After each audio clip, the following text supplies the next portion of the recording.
Bismillahirrahmanirrahim. Assalamualaikum warahmatullahi wabarakatuh.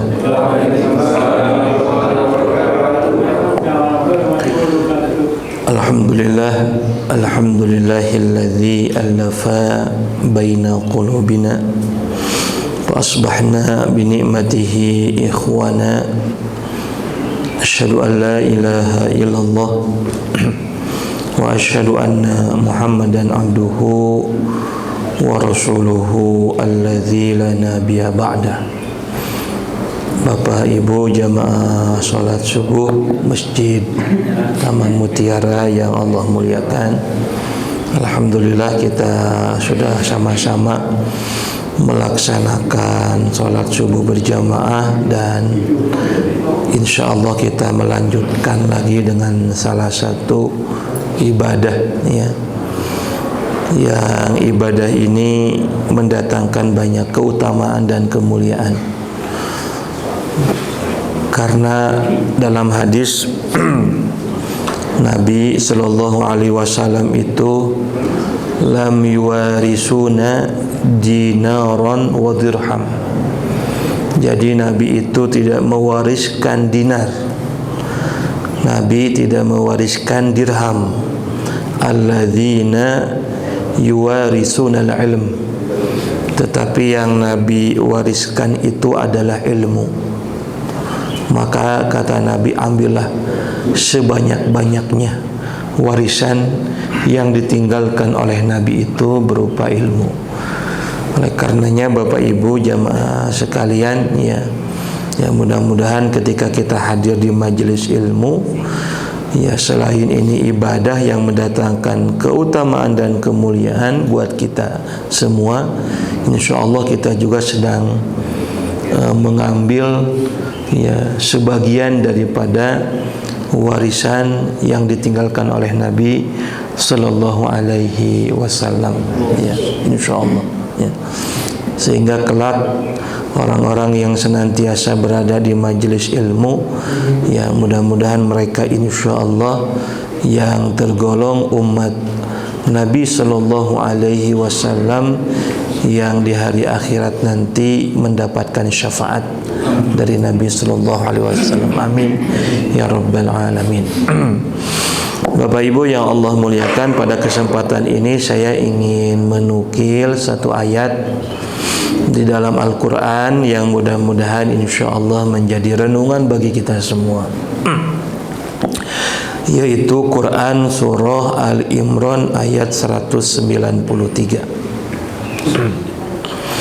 Ayat ini sesungguhnya ayat yang berisikan tentang doa, itu.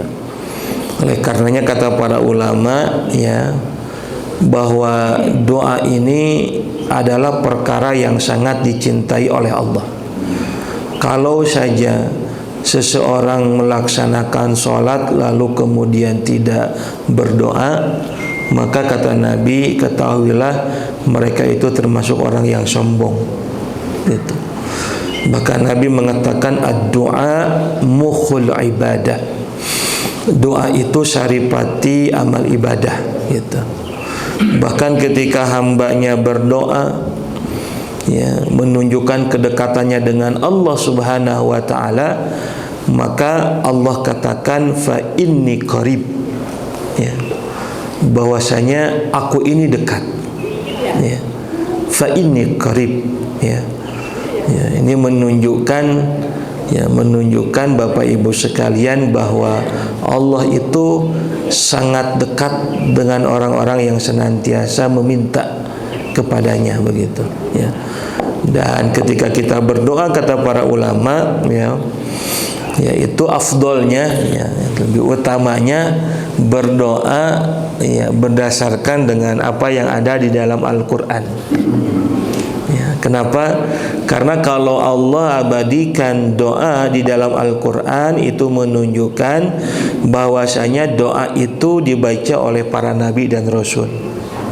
Ya, itu. Nah, baru yang kedua, berdoa sesuai dengan sunnah Nabi Sallallahu Alaihi Wasallam atau yang berada di dalam hadis Nabi Sallallahu Alaihi Wasallam. Nah, yang ketiga baru saka hayang urang. Gitu. Ya.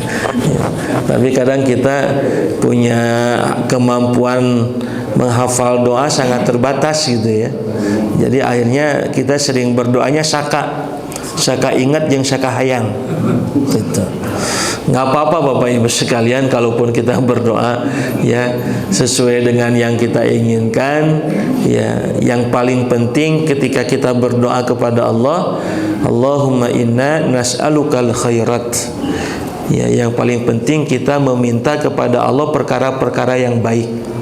Ya, sekalipun kita dizolimi, Pak. Ya. Walaupun ada hadis Nabi ya, da'watun la turaddun. Ya, hati-hati dengan doa yang tidak akan pernah ditolak oleh Allah ya. Ya. Da'watul mazlum. Ya, doa orang-orang yang dizolimi gitu ya. Nah, tapi bagi kita belajar dari sunnah Nabi SAW ya, mudah-mudahan sekalipun kita dizolimi ya, doa-doa kita bukan doa-doa yang menunjukkan kemarahan ya, emosi. Sebagaimana ketika Nabi ya dizolimi oleh penduduk Taif ya. Ya, sekalipun Nabi dizolimi, yang melempar Nabi bukan 1-2 orang, semua penduduk Taif, Pak. Ya. Tapi kata Nabi ketika malaikat menawarkan kepada Nabi, ya Rasulullah, in syi'ta an utsbiqa alaihim min akhsyabain. Kalau engkau mau ini 2 buah gunung kami akan timpakan kepada penduduk Taif yang sudah zalim kepadamu.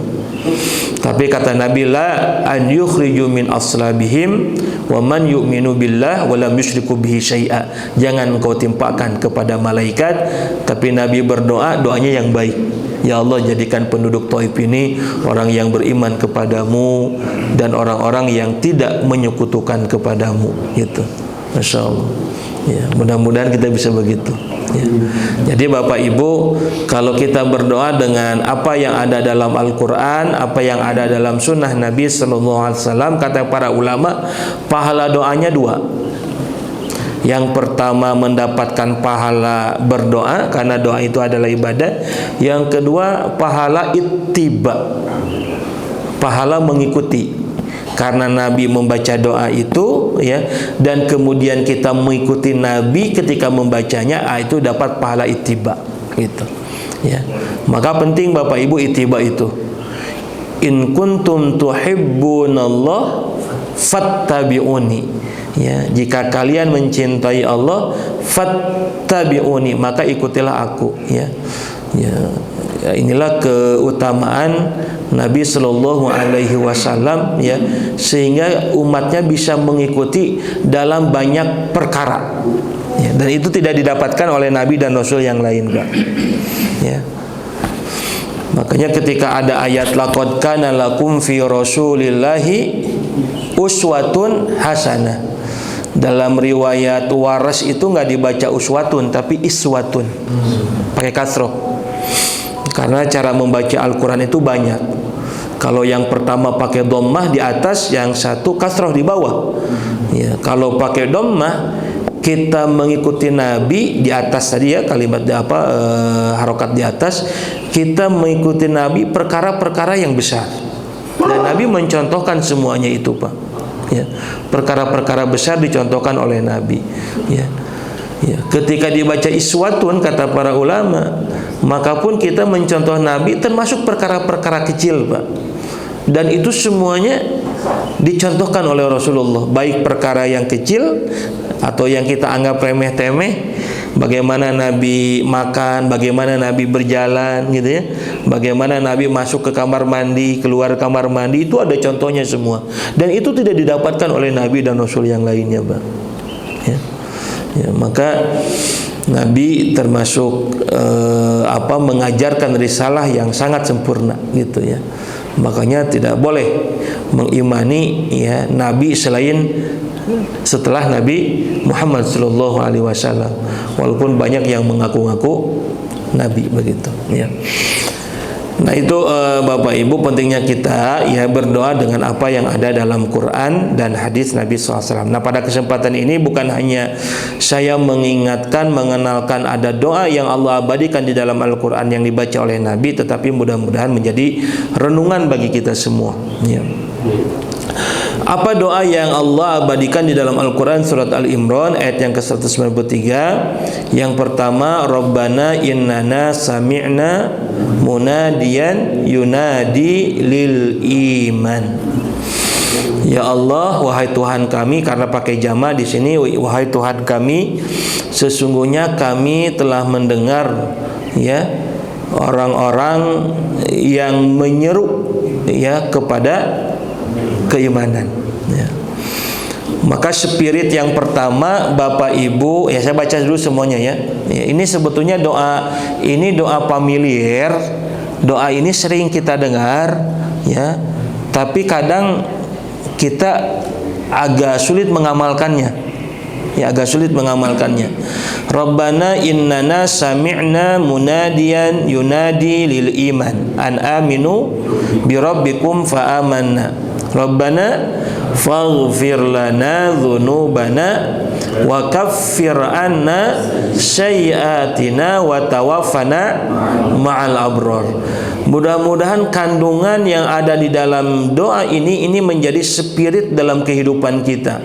Ya insyaallah ya. Kita teringatkan ya dengan doa ini. Baik Bapak Ibu, insyaallah kita akan coba ya merenungi, membahas daripada doa yang ada di dalam ayat ini. Yang pertama, Rabbana innana sami'na munadiya yunadi lil iman. Wahai Tuhan kami, sesungguhnya kami telah mendengar orang-orang yang senantiasa menyeru kepada keimanan ya. Nah, jadi Bapak Ibu ketika kita hadir di sini ya, ini sejatinya kita insya Allah ya sedang mengamalkan doa yang Allah abadikan di dalam Al-Quran, bahwa kita sedang mendengar ya insya Allah sesuatu yang mengingatkan kepada kita tentang iman. Karena kata para ulama, tidak ada perkara yang jauh lebih penting melebihi perkara keimanan ini, Pak. Sampai-sampai Nabi mengatakan ketika ada salah seorang sahabat bertanya kepada Rasulullah, ya Rasulullah, kulli fil Islam qawlan la as'alu anhu ahadan ghairaka qul amantu billah tsumma istaqim. Ya Rasulullah, perkara apa sih yang paling agung dalam hidup ini? Kalau engkau sampaikan perkara agung itu, maka kami tidak akan bertanya kepada selainmu ya Rasulullah. Maka Nabi mengatakan, qul amantu billah, hendaklah kamu beriman, tsumma istaqim, lalu kemudian kita istiqomah di atas keimanan. Itu Bapak Ibu sekalian ya. Ya, jadi spirit ya yang pertama ini Bapak Ibu ya, kita harus betah, punya semangat untuk senantiasa mendengarkan siapapun ya, mendengarkan siapapun. Bahkan kita mesti bersabar kalau kita mendengarkan orang-orang yang senantiasa menyeru kepada keimanan. Makanya kata Allah di dalam Al-Quran, kalimatnya wasbir nafsaka ma'alladzina yad'una rabbahu bil ghadati wal ashi yuriduna wajah. Hendaklah kalian bersabar ya, bersama orang-orang yang senantiasa menyeru ya kepada Allah, baik pagi, siang ataupun malam harinya gitu. Jadi kenapa Bapak Ibu yang Allah muliakan? Karena kata para ulama, salah satu potensi ya untuk mendapatkan hidayatul iman, kalau kita lihat di dalam Al-Quran, Allah paling tidak mengulang banyak mengingatkan kepada kita dan mengulang-ulangnya di dalam Al-Quran, yaitu 3 hal Bapak Ibu yang mesti kita optimalkan ya, agar hidayah Allah itu diberikan kepada kita. Yang pertama potensi asam, pendengaran. Yang kedua basar, penglihatan. Dan yang ketiga hati, afidah. Itu 3 hal ini sering Allah sebutkan di dalam Al-Quran ya Bapak Ibu sekalian ya. Jadi yang pertama hati, yang kedua penglihatan, pendengaran. Nah, ini salah satu bentuk syukur kita, insya Allah Bapak Ibu hadir di tempat ini. Karena kata Nabi, kata Allah dalam Al-Quran, huwallazi akhrajakum min butuni ummahatikum la ta'lamuna syai'a wa ja'ala lakumus sam'a wal absar wal afidah. Ya. Ini kata para ulama, susunan ayat, susunan kalimat di dalam Al-Quran itu enggak otomatis, Pak. Artinya ada pelajaran, ya. Ya, susunan ayat, susunan kalimat dalam Al-Quran. Kenapa yang disebut sama dulu? Ya, baru penglihatan, baru hati. Ya, gitu. Ya. Kenapa Allah tidak mengatakan hati dulu, kemudian penglihatan, yang kedua asam pendengaran? Tetapi Allah menyebutkan potensi yang Allah berikan kepada kita sebagai hamba, sebagai manusia. Allah mendahulukan asam pendengarannya, gitu. Ya, gitu. Ya. Makanya keliru kalau kemudian ada orang, ya, ada seseorang yang misalnya tidak pernah ke masjid atau tidak pernah ibadah, lalu kemudian kita mengajak karena misalnya ada tanggung jawab mengingatkan, ada saudara misalnya yang jarang ibadah, ya, atau jarang ke masjid, kita punya tanggung jawab mengingatkan, watawassaw bil haq watawassaw bis sabr. Diajak sama kita, ayo atuh ke masjid, mungkin can menang hidayah. Seolah-olah otomatis hidayah itu datang dalam hatinya, nggak bisa, gitu. Ya. Ya, walaupun boleh saja memang ketentuan Allah akan diberikan begitu, tetapi kalau kita memahami beberapa dalil, ternyata hidayah Allah itu tidak datang tiba-tiba kadang. Ya. Ya. Kan suka begitu, ya. Ayo ngaji, can menang hidayah, gitu. Ya. Makanya kalau kan hidayah itu Allah berikan ke dalam hati seseorang. Nah, ketika Allah berikan hidayah kepada hati seseorang, maka kata para ulama, salah satu caranya itu adalah dengan mendengarkan dan melihat. Gitu maksudnya, Pak. Ya. Makanya lihat kalimat di ayat yang lain, misalnya Allah katakan alladzina yastami'unal qaul, dan orang-orang yang senantiasa mendengarkan perkataan yang baik. Alladzina yastami'unal qaul fayattabi'una ahsanahu, lalu kemudian mereka punya semangat untuk melaksanakan apa yang didengarkan. Ulaika hadahumullah, mereka itulah yang akan mendapatkan hidayah dari Allah Subhanahu wa taala. Jadi Bapak Ibu jangan meremehkan potensi pendengaran. Iya. Makanya ketika doa ini, kata para ulama, diawali dengan kalimat Rabbana innana sami'na, wahai Tuhan kami, sesungguhnya kami mendengar, gitu. Ya. Jangankan manusia, jin mendapatkan hidayah iman, hidayatul Islam, karena jin itu ada yang muslim, ada yang kafir. Jin saja Bapak Ibu ketika mendapatkan hidayah dari Allah, ya, kalau kita lihat sejarahnya jin mendapatkan hidayah itu diawali dari mendengarkan dari Nabi SAW. Lihat kalimatnya, Qul uhiya ilayya annahu istama'a nafarum minal jinni faqalu inna sami'na qur'anan ajaba. Ya. Jadi ketika jin itu beriman, ya, diberikan hidayah oleh Allah, maka kata jin ini apa? Faqalu inna sami'na qur'anan ajaba, karena kami sudah mendengar, gitu. Ya, mendengar Al-Quran yang begitu menakjubkan ketika dibaca oleh Nabi SAW. Makanya dulu pemuka Quraisy itu, ya, memprovokasi orang-orang musyrikin Quraisy untuk tidak mendengar, ya, apa yang diucapkan oleh Rasulullah SAW. Ya, provokasinya begini, pokoknya nama jangan dekat-dekat Muhammad, jangan sampai mendengar perkataan Muhammad karena perkataan Muhammad itu sihir. Kan begitu provokasinya, ya.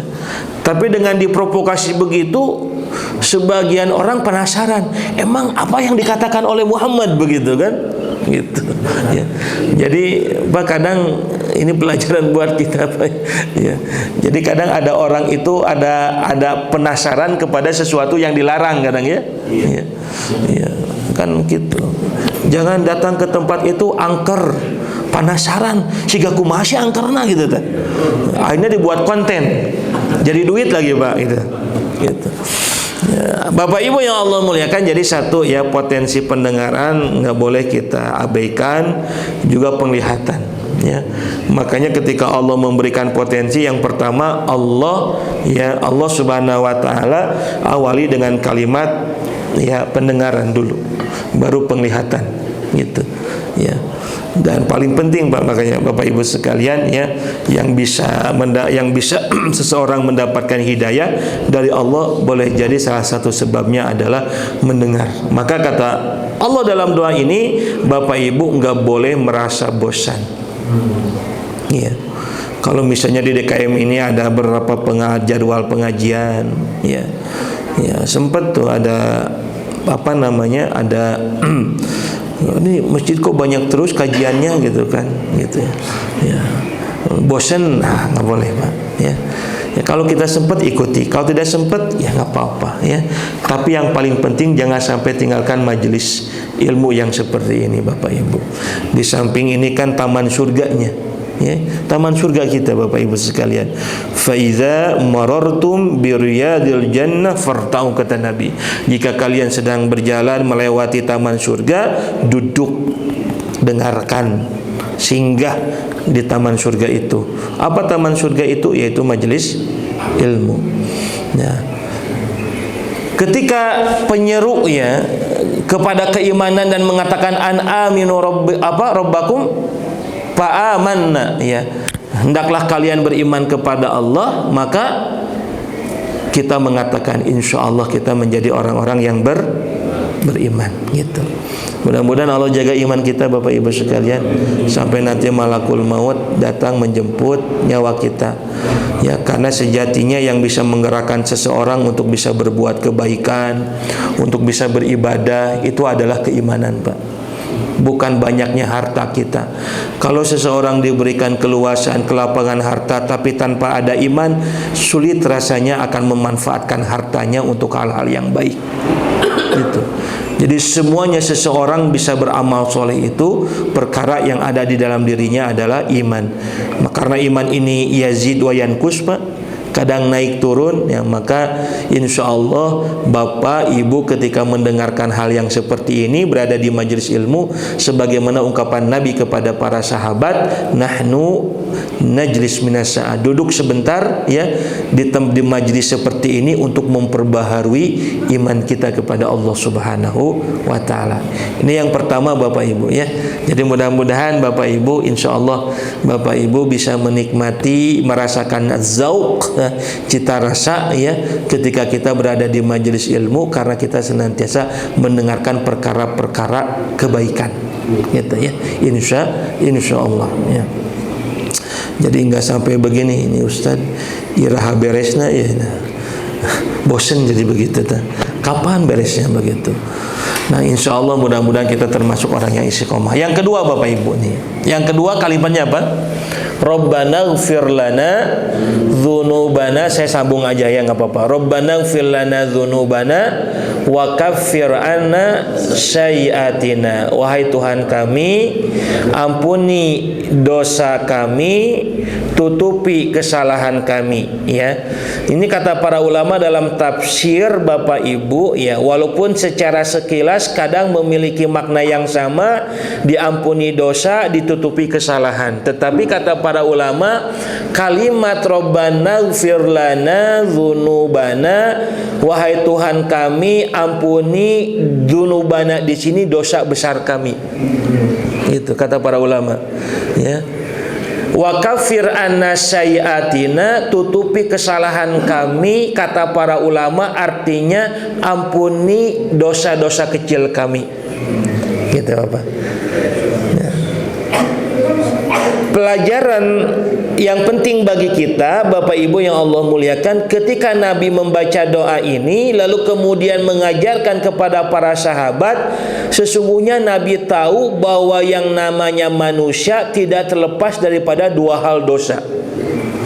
Yang pertama dosa besar, yang kedua dosa kecil. Maka baik dosa besar, apalagi kalau dosa kecil ya, ini senada dengan ungkapan dari Nabi bahwa manusia itu tempatnya khilaf, tempatnya dosa. Kullu bani Adam khata'un. Setiap anak Adam pasti ada dosa di dalam dirinya. Maka Bapak Ibu yang Allah muliakan, ketika Nabi mengajarkan doa ini kepada para sahabat, seolah-olah Nabi ingin menyampaikan kepada kita bahwa yang namanya dosa itu ataupun penyimpangan apa saja itu pasti akan terjadi kepada setiap umat, hatta kepada umat yang terbaik sekalipun. Itu Bapak Ibu sekalian, ya. Apapun dosanya, ya. Nah, gitu terjadi pasti. Contoh nih Bapak Ibu ya, ini misalnya zina lah ya, zina. Ya. Itu terjadi pada sahabat Nabi SAW. Gitu. Ya. Contoh ada hadis riwayat Imam Muslim. Ada salah seorang sahabat Nabi namanya Ma'is bin Malik radhiyallahu an. Ma'is bin Malik kemudian datang kepada Nabi sallallahu alaihi wasallam, lalu kemudian mengatakan kepada Nabi, "Ya Rasulullah, tahhirni. Ya Rasulullah, tolong sucikan aku dari dosa." Gitu. Ya. Biasanya kalau ada sahabat yang datang kepada Nabi, ya, mengatakan seperti itu, berarti sahabat itu terindikasi melakukan dosa yang sangat fatal. Ya. Biasanya begitu. Makanya sahabat ini datang kepada Nabi mengatakan, "Ya Rasulullah, tahhirni. Ya Rasulullah, tolong sucikan aku dari dosa." Tetapi Nabi faham, ya, tidakkah setiap dosa, baik dzunub, dosa besar, sayiat, dosa kecil, seberapa banyak dosanya itu akan terampuni oleh tobat kita kepada Allah. Maka kata Nabi, ketika Ma'is bin Malik berkata begitu, Nabi meresponnya dengan ungkapan, "Irji fastaghfirillah wa atubu ilaih." Udah, balik, kembali, istighfar, tobat kepada Allah. Artinya tidak ada dosa, ya, yang besar sekalipun kecuali Allah akan ampuni dengan tobatnya kita sebagai seorang hamba. Tetapi Bapak Ibu yang Allah muliakan, akhirnya balik Ma'is bin Malik radhiyallahu an. Tetapi ketika Ma'is bin Malik balik, di rumahnya masih gelisah dengan dosa yang dia lakukan. Ya. Mudah-mudahan juga Allah karuniakan kepada kita kegelisahan ketika kita berbuat dosa. Ya, itu. Kenapa? Karena ada sebagian orang yang merasa tenang, bahkan menikmati perbuatan dosanya. Ya. Nauzubillahi min dzalik.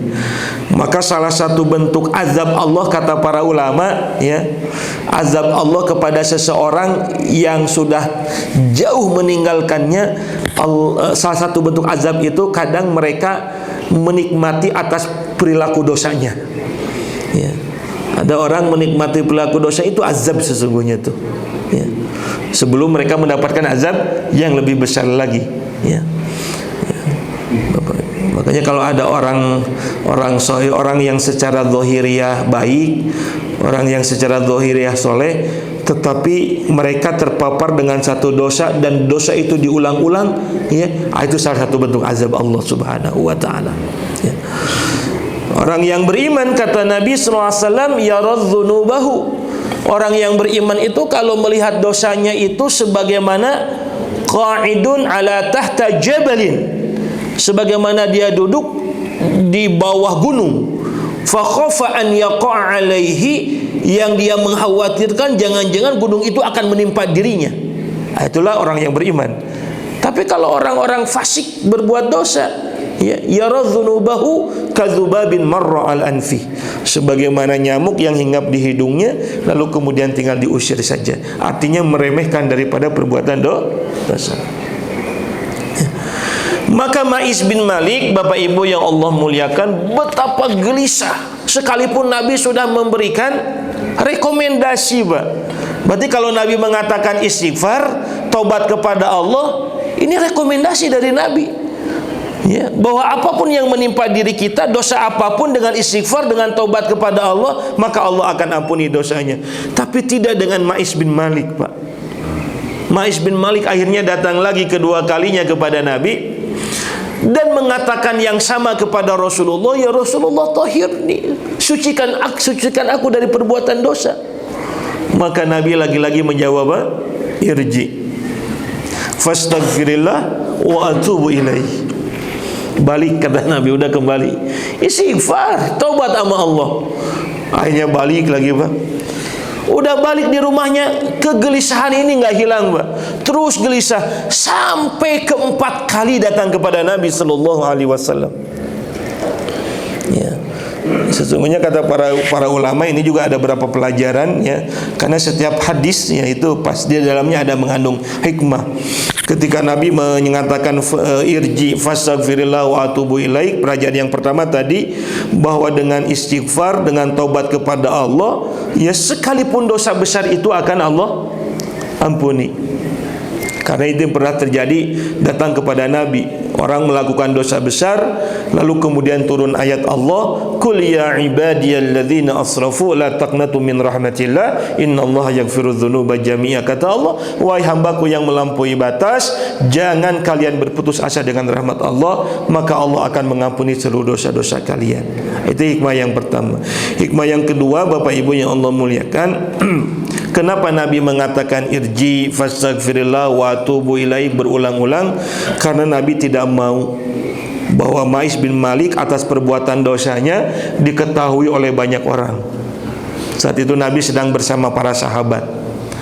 Biarlah urusan dosa, urusan keburukan hanya kita dan Allah yang mengetahuinya. Ya. Jadi pelajaran bagi kita, Pak, kita tidak boleh mengumbar aib-aib kita.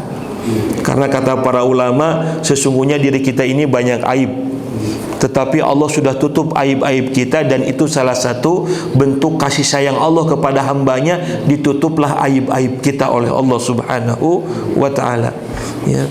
Kecuali kalau kemudian jadi pelajaran, jadi hikmah, ketika kita ngobrol ke seseorang, kita kemudian punya aib untuk dijadikan ibroh, boleh. Tapi kalau diumbar nggak boleh. Ya. Ada sempat satu kasus tuh, ya. Ya.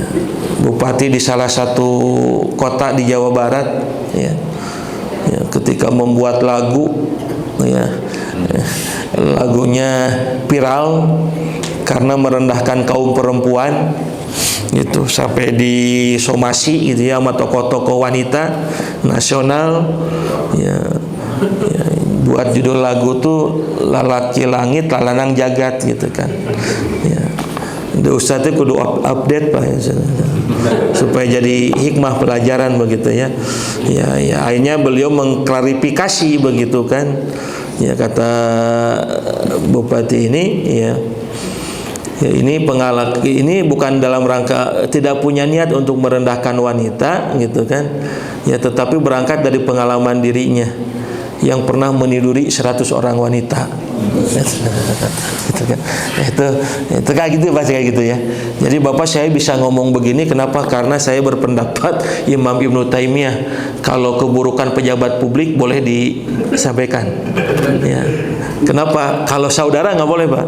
Kalau pejabat publik boleh. Ya, kalau kita misalnya ada keburukan pada Jokowi, Prabowo, nggak apa-apa itu.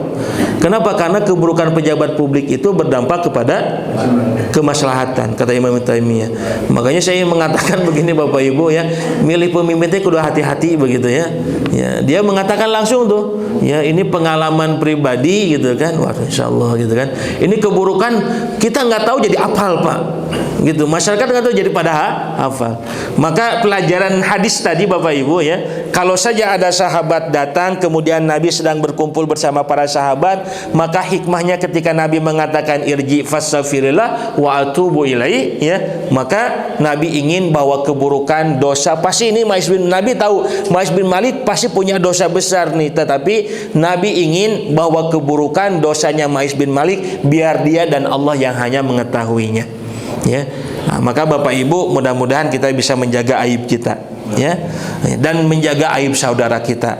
Karena kata Nabi SAW, man satara musliman satarallahu fid dunya wal akhirah. Siapa orang yang menutup aib saudaranya, Allah akan tutup aibnya di dunia dan di akhirat, begitu ya. Nah, Bapak Ibu yang Allah muliakan, Ma'is bin Malik begitu. Akhirnya apa? Keempat kali datang kepada Nabi Sallallahu Alaihi Wasallam. Akhirnya ketika di saat nggak ada para sahabat, akhirnya Nabi bertanya kepada Ma'is bin Malik, ya Ma'is, kenapa sih engkau bolak-balik padahal dengan istighfar tobat aja cukup? Ya, emang apa dosamu? Nabi hanya tanya, emang apa dosamu? Dosanya zina. Sahabat Nabi, Pak. Ya, tadi saya mengatakan ya, kenapa Nabi mengajarkan doa ini kepada para sahabat ya, ya Rabbana ighfir lana dzunubana. Kata para ulama, tidak ada dosa termasuk penyimpangan di dalamnya kecuali pernah dilakukan oleh sebuah umat. Hatta terjadi pada para sahabat, termasuk membunuh, kan dosa ya, ada konflik pembunuhan di antara para sahabat. Punya semua terjadi Bapak Ibu sekalian ya, pasti terjadi. Ya, nah, tapi kita akan belajar dengan sikapnya para sahabat yang berbeda dengan kita. Ma'is bin Malik, Bapak Ibu yang Allah muliakan, ketika ditanya oleh Nabi, ya Rasulullah, aku telah berzina. Padahal Ma'is bin Malik sudah berkeluarga, Pak. Sudah berkeluarga. Makanya dalam fikih itu kalau orang yang berzina sudah berkeluarga itu namanya muhsan. Itu hukumannya hukuman mati, had. Tapi kalau yang berzina belum berkeluarga itu dirajam. Itu beda apa hukumannya? Ma'is bin Malik sudah berkeluarga ya. Ya. Bapak Ibu yang Allah muliakan, karena Ma'is bin Malik kenapa datang kepada Nabi? Ini hikmah yang ketiga, Pak Bu ya. Bapak Ibu yang Allah muliakan, kalau saja Ma'is bin Malik mengikuti saran Nabi, istighfar tobat saja itu sudah cukup. Tetapi Ma'is bin Malik tidak mencukupkan pertaubatannya itu dengan istighfar kembali kepada Allah, tetapi Ma'is bin Malik ingin menjaga hukum Allah. Kenapa? Karena Ma'is bin Malik tahu di balik dosa zina, itu Allah menurunkan wahyu berupa hukuman. Gitu. Maka Ma'is bin Malik ya, ingin menjaga hukum Allah. Kalau saja Ma'is bin Malik mengambil pilihan tobat cukup, tetapi Ma'is bin Malik tidak mencukupkan pertaubatannya dengan itu saja, tetapi ingin menjaga hukum Allah. Akhirnya apa Bapak Ibu sekalian? Karena syarat untuk mendapatkan hukuman ya, itu terpenuhi ya. Sebetulnya Nabi itu mengajarkan kepada kita bab hukuman itu, bab hudud dia, dalam fikih itu sangat sangat fleksibel, nggak serta-merta gitu. Jadi bukan pilihan utama kadang.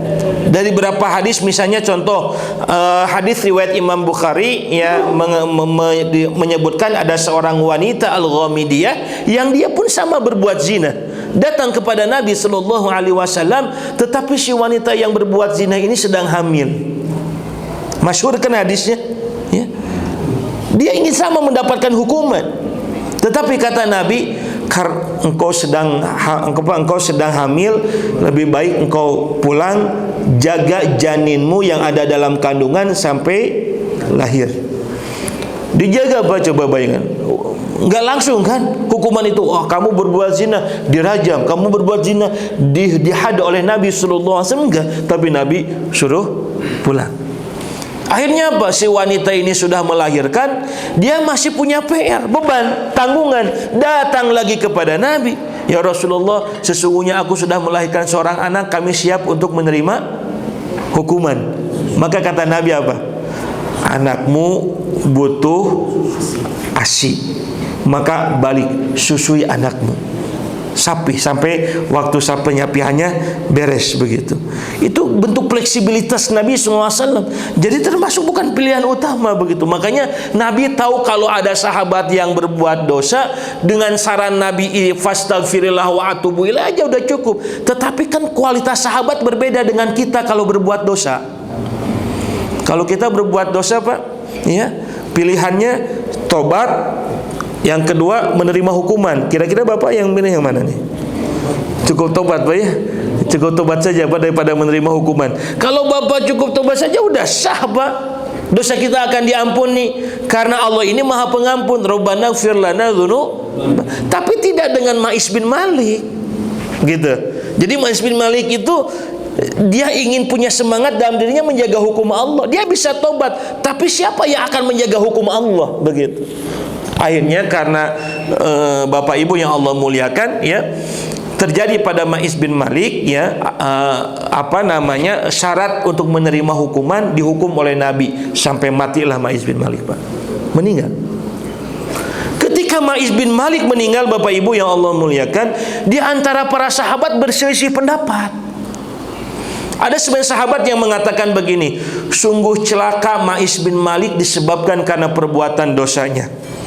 Sebagian sahabat lagi berkomentar, sungguh beruntung Ma'is bin Malik disebabkan karena pertaubatannya. Dan perdebatan pro kontra di antara para sahabat itu terjadi sampai 3 hari. Ini hadis riwayat Imam Muslim. Lalu kemudian Nabi datang. Ketika Nabi menyaksikan para sahabat ini berbeda pendapat terkait dengan Ma'is bin Malik, maka saat itu Nabi Shallallahu Alaihi Wasallam mengatakan di antara para sahabat yang pro kontra itu, kata Nabi apa? Laqad taba taubatan law qusimat bainal ummat law wasi'athum. Kata Nabi, sungguh Ma'is bin Malik itu sudah tobat dengan tobat sempurna. Kalau saja tobatnya Ma'is bin Malik, kata Nabi, dibagikan kepada penduduk Madinah, maka setiap penduduk Madinah kebagian tobatnya Ma'is bin Malik radhiyallahu anhu. Bapak Ibu bayangkan, tobat itu kan pekerjaan personal, pribadi. Kita punya salah, tobat, mentobati diri kita. Tapi Ma'is bin Malik tobatnya kalau dibagikan kepada penduduk Madinah, maka setiap penduduk Madinah itu kebagian tobatnya Ma'is bin Malik. Kenapa hikmahnya Bapak Ibu yang Allah muliakan?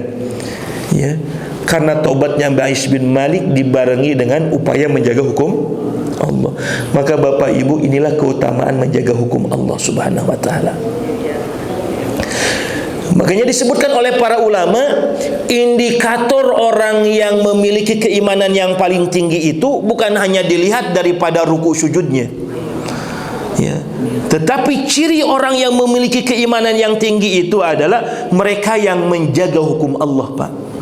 Saya pernah menyampaikan ketika Allah menyebutkan orang yang mukmin, orang yang takwa, at-taibun, al-abidun, as-saihun, ar-rakiun, as-sajidun, mereka tobat, mereka ruku, mereka sujud, mereka saum. Tetapi kata Allah, wal hafizuna li hududillah, ketika mereka mampu menjaga Allah, tidak semua tuh orang-orang beriman bisa menjaga hukum Allah. Ya, seperti sini, Pak. Makanya Bapak Ibu, orang yang sholat banyak, tapi bersamaan dengan sholatnya masih riba. Ada yang masih begitu, Pak. Hukum Allah bukan, Bapak Ibu sekalian. Gitu. Maka Bapak Ibu, mudah-mudahan sedikit-sedikit kita bisa menjaga hukum Allah ini, gitu kan? Dijaga, ya Bapak Ibu sekalian. Ya.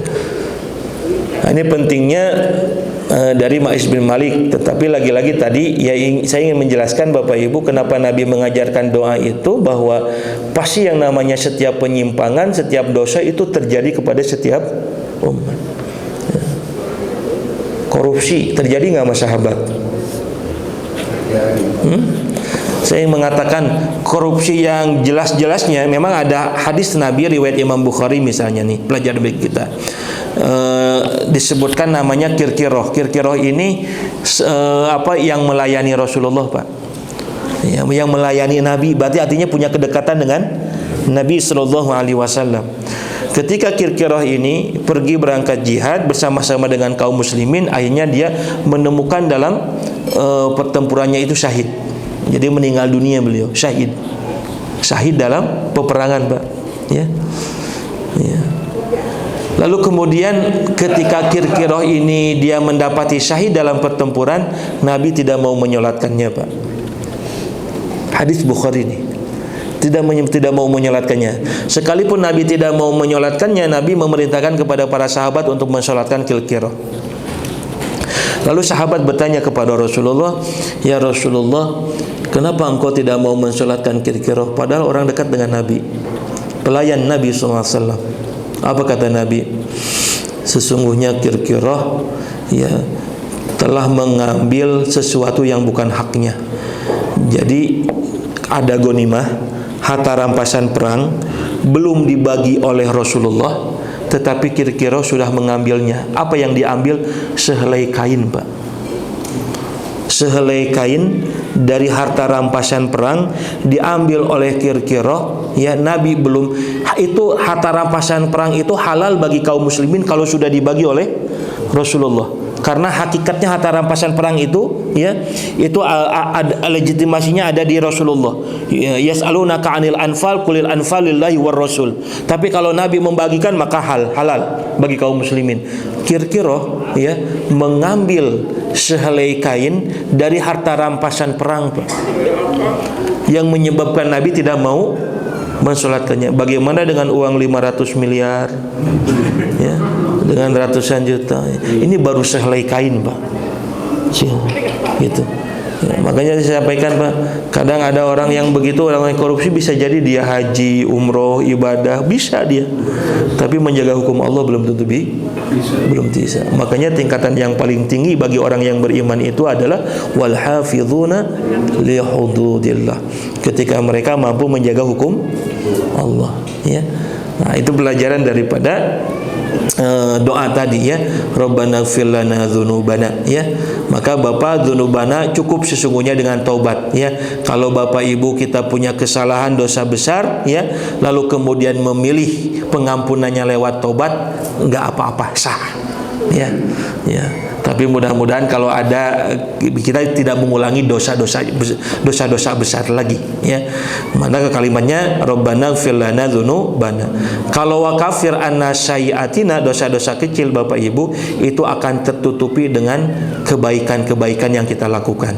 Bapak Ibu datang ke majelis ilmu itu akan menutupi dosa-dosa kecil kita. Ibadah kita, makanya hadisnya akan jelas, al-khamsu as-salawat kafaratun lima bainahuna wa atbi sayyi'atal hasanata tamhuha. Iringi yang buruk dengan kebaikan, karena kebaikan akan menghapuskan dosa kecil kita. Dan kadang kita tidak merasakan ada dosa, ya, ada dosa kecil yang tidak kita rasakan, tapi yang pasti setiap hari kita tidak akan pernah terlewat dari berbuat dosa ini.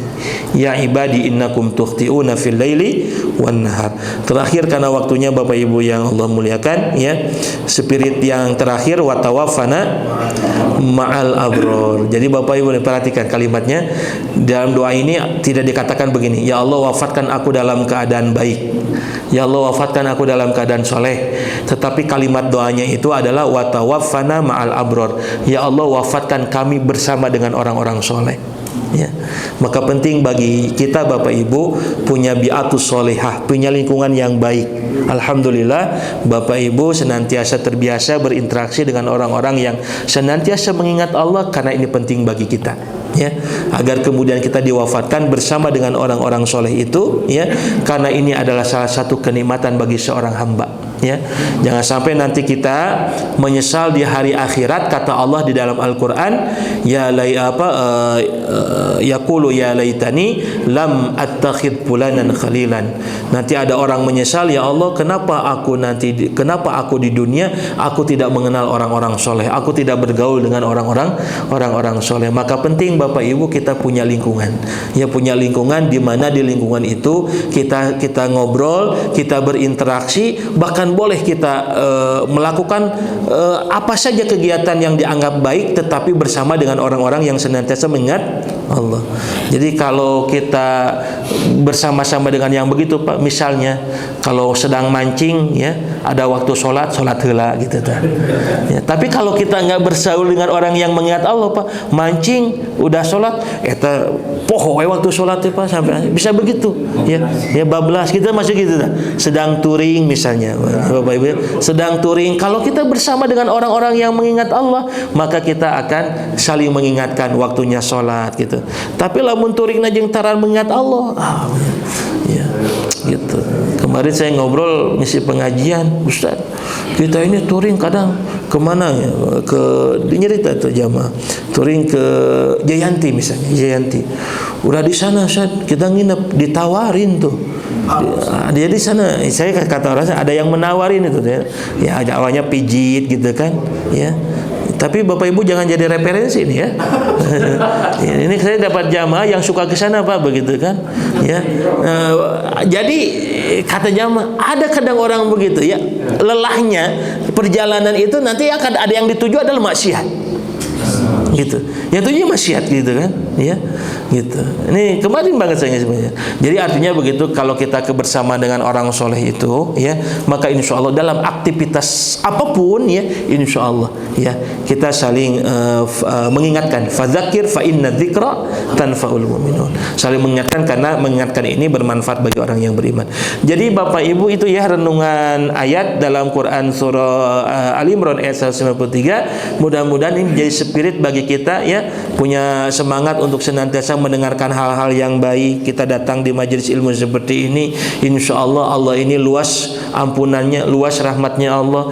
Makanya sebanyak apapun dosa besar, dosa kecil, insya Allah akan Allah ampuni. Nah, yang kemudian insya Allah kebersamaan kita dengan orang-orang soleh. Itu Bapak Ibu sekalian, ada yang mau ditanyakan? 1, 2? Oke, siap.